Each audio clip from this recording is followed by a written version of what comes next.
আসসালামু আলাইকুম। আমি ডেইজি ঢাকা থেকে বলছি। আনহাস মম চ্যানেলে আপনাদের আরও একবার স্বাগত জানাই। যে যেখান থেকে আমার ভিডিওটি দেখছেন আশা করছি আল্লাহর রহমতে সবাই ভালো আছেন। আমরা আলহামদুলিল্লাহ ভালো আছি। দুপুরে রান্নাবান্নার আয়োজন থেকে ভিডিওটি শুরু করেছি। আর এই রান্নাবান্না কাজের ভিতরে আমার সবথেকে বেশি কষ্টের মনে হয় পেঁয়াজ কাটা আর হচ্ছে এই যে মশলার জারগুলোতে মশলা ভরে নেওয়া। তো দেখা যায় অনেক সময় বেশিরভাগ ক্ষেত্রে রাত্রে করে রাখি এই কাজগুলো, তবে আজকে আর রাত্রে করা হয়নি। সকালে যতটুকু ছিল সেটা দিয়ে সকালে নাস্তার কাজ করেছি, আর এখন রিফিল না করলে রান্নাটা করা যাবে না, তাই এটা করে নিচ্ছি। তো মশলাগুলো আমি এই সবসময় যে জারটা ব্যবহার করি এই জারটাতে রাখার পরে বাকি যে মশলাগুলো থাকে এই মশলাগুলো হচ্ছে একটা বক্সে করে তুলে রাখি এভাবে প্যাকেট করে।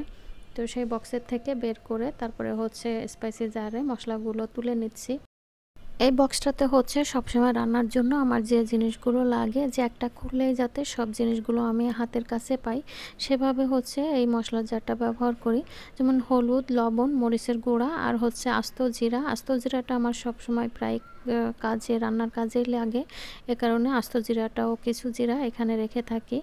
আর মশলাগুলো যেহেতু বের করেছি, জিরার বক্সেও কিছুটা জিরা শেষ হয়েছে, এখনও অল্প কিছু আছে, ভাবছি যখন বের করেছি তখন জিরার গুঁড়াটাও ঢেলে রাখি। মশলার এই ছোট জারটা আমার কাছে খুবই ভালো লাগে, আর যখনই দেখেছিলাম তখনই কেনার জন্য অনেক দিন ঘুরেছি, খোঁজাখুঁজি করেছি, তবে ওইভাবে পাইনি।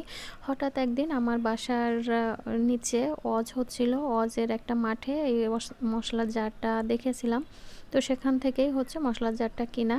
জারটা যদিও ছোট আর অতটা ভালোও না, খুব বেশি যে দামি সেটাও না, তবে খুবই কাজের। আমার কাছে তো খুবই ভালো লাগে। দেখা যায় যে এখানে 4-5 ধরনের যে কোনো জিনিস রাখা যায়, একটা খুললেই সব কিছু একদম রান্নার কাজ সহজ করার জন্য হাতের কাছেই সব কিছু পাওয়া যায়। এ কারণে হচ্ছে আমার কাছে বেশি ভালো লাগে মশলার জারটা। তো মশলার জারটা শুধু মশলার জার না, আমরা যে কোনো কাজ যদি আসলে একটা জিনিসের ভিতরে সব জিনিস ওভাবে করতে পারি বা করা যায়, তাহলে কিন্তু রান্নার কাজ হোক বা ঘরের যে কোনো কাজ হোক সব কিছুতে কিন্তু খুবই সহজ হয়ে যায়।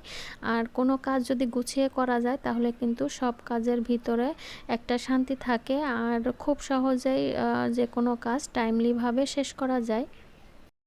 আর যে কোনো কাজ করা, সুন্দরভাবে চলা বা সুন্দরভাবে করার মাঝেই হচ্ছে আল্লাহর অনেক বড় রহমত এবং বরকত থাকে। আমরা শুধু বরকত বলতে অনেক টাকা পয়সা, ধন দৌলত, অর্থ সম্পদ এগুলো বুঝি, তাই না? আসলে কি সেটা? সংসারের প্রতিটা জিনিস এবং সুন্দর সময় কাটানোর ভিতরেই কিন্তু আল্লাহর অনেক বড় রহমত এবং বরকত থাকে।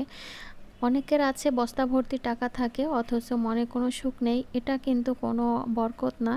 বরকত হচ্ছে ইসলামিক একটা শব্দ, বাংলায় এর বিভিন্ন ধরনের অর্থ আছে। অর্থাৎ এক কথায় বলা যায়, ধনের আধিক্যে কখনো ধনী হয় না, মনের ধনেই হচ্ছে প্রকৃত ধনী। অতিরিক্ত টাকা পয়সা বা বিলাসিতাভাবে জীবনযাপন করা এই যে বরকত, শুধু সেটা না, আমাদের সংসারের প্রতিটা জিনিসের ভিতরে ছোট খাটো বড় সব কিছুর ভিতরেই কিন্তু বরকত আছে। তবে আমরা কখনো এই জিনিসটা উপলব্ধি করি না বা বুঝতেও চেষ্টা করি না। জীবনের চলার পথে আমরা যখনই সুন্দর কোনো সময় কাটাই, সুন্দরভাবে চলার চেষ্টা করি, যে জিনিসটার ভিতরেই সৌন্দর্য থাকে বা আনন্দ থাকে, সব কিছুর ভিতরেই কিন্তু বরকত আছে।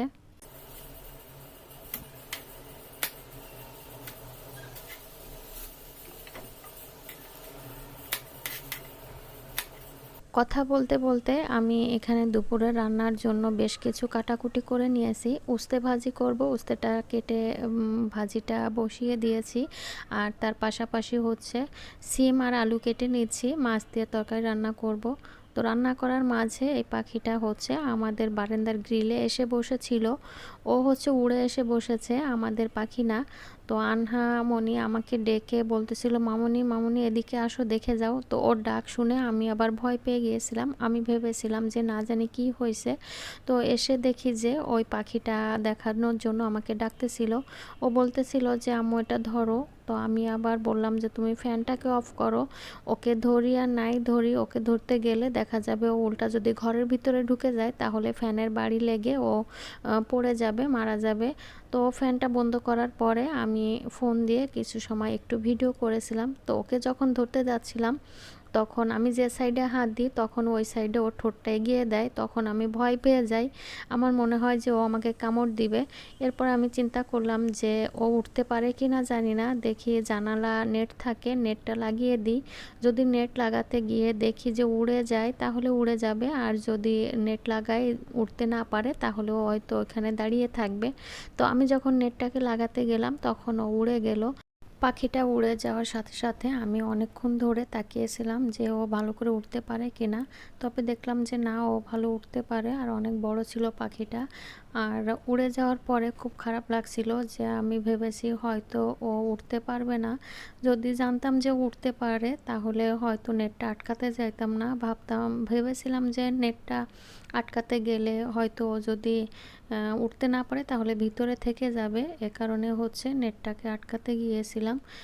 তো পরে খুব খারাপ লেগেছে পাখিটার জন্য, যে ও হয়তো উড়ে এসে হাঁপিয়ে গেছে তাই রেস্ট করতেছিল, আমি কেন নেটটাকে আটকাতে গেলাম। আপনাদের ভাইয়া শুনেও বলতেছিল যে তুমি কেন নেটটাকে আটকাতে গেলে, ও ওইখানে বসেছিল, যখন ইচ্ছা তখন চলে যেত। তো আমি ভাবলাম যে আগে একবার আমার বাসায় একটা পাখি এসেছিল ওরকম, তো সে পাখিটা হচ্ছে ছোট ছিল, উঠতে পারতো না। পাখিটাকে আমি এক রাত, সরি, পুরা দিনে আর রাত্রে কিছু সময় একটু আটকে রেখেছিলাম আর খাবারও দিয়েছিলাম। তবে ভেবেছিলাম আমার খাঁচা নেই, পাখিটাকে কিভাবে রাখবো। পরে পাখিটাকে আমাদের কেয়ারটেকারের পাখি ছিল কিছু, ওর কাছে দিয়ে দিয়েছিলাম। তো এটা চিন্তা করেই হচ্ছে ওই পাখিটাকেও আমি ওইভাবে রাখতে চেয়েছিলাম, যে ভেবেছি হয়তো ভিতরে থাকবে। পাখি দেখতে আমার খুব ভালো লাগে, আর কেউ যদি সেটাকে পোষে তাহলে সেটাও ভালো লাগে। কিন্তু একটা বিষয় খুব খারাপ লাগে, যে ওদেরকে যখন কোনো খাঁচার ভিতরে বন্দি করে রাখা হয় তখন আমার কাছে খুব খারাপ লাগে যে ওদের জীবনটা বন্দি হয়ে থাকে। আর এ কারণেই হচ্ছে আমি কখনো বাসায় পাখি এনে রাখি না, আর ওইভাবে বন্দি করে পালতেও ভালো লাগে না। রান্নার আগে আমি সব জারগুলাতে যখন মশলা রিফিল করেছিলাম তখন তেলের জারটাও খালি ছিল। তবে ওইগুলো রিফিল করার পরে তেলের জারটার ভিতরে যে তেলটা ঢেলে নিব এটা একদমই খেয়াল ছিল না। পরে রান্নার মাঝখানে যখন তেলটা নিব ওই সময়টাতেই হচ্ছে দেখলাম যে তেলের জারে তেলটা ভরা হয়নি। তো রান্নার ভিতরেই হচ্ছে তেলের জারটাতে তেলটা ঢেলে নিয়েছি। আর রান্না শেষ করে তারপরে হচ্ছে ছেলের রুমে এসেছিলাম ওর রুমটাকে পরিষ্কার করে গুছিয়ে নিতে। আর ওর বেডটাকেও চেঞ্জ করার দরকার ছিল, বেডটাকে উঠিয়ে আমি একটা বেডশিট বিছিয়ে নিয়েছি। আর ওঠানোর পরে আগে একটু ঝাড়ু দিয়ে আগে ঝেড়ে পরিষ্কার করে নিয়েছি, তারপরে হচ্ছে বেডশিটটাকে বিছিয়েছি। এরপরে কাভারগুলো ভরে নিলাম, আর বিছানাটা চাদর বিছানোর পরেও আবারও একটু ঝেড়ে নিয়েছিলাম। যারা এ পর্যন্ত আমার সাথে আছেন এবং আমার ভিডিওটি দেখছেন তাদের কাছে একটা রিকোয়েস্ট করি, প্লিজ ভিডিওটিতে একটা লাইক দিয়েই হচ্ছে কন্টিনিউ করবেন। আর যারা নতুন আমার চ্যানেলে আজ প্রথম ভিডিও দেখছেন, আমার ছোট্ট চ্যানেলটাকে সাবস্ক্রাইব করে আমার পাশেই থেকে যেতে পারেন। আমার ছোটোখাটো এই কাজগুলো আপনাদের কাছে কেমন লেগেছে জানি না, তবে সকাল থেকে দুপুর পর্যন্ত আমার ঘরের ছোটোখাটো কাজের বরকত নিয়েই ছিল আমার আজকের ভিডিও। সবাইকে শুভ দুপুরের শুভেচ্ছা জানিয়ে শেষ করছি।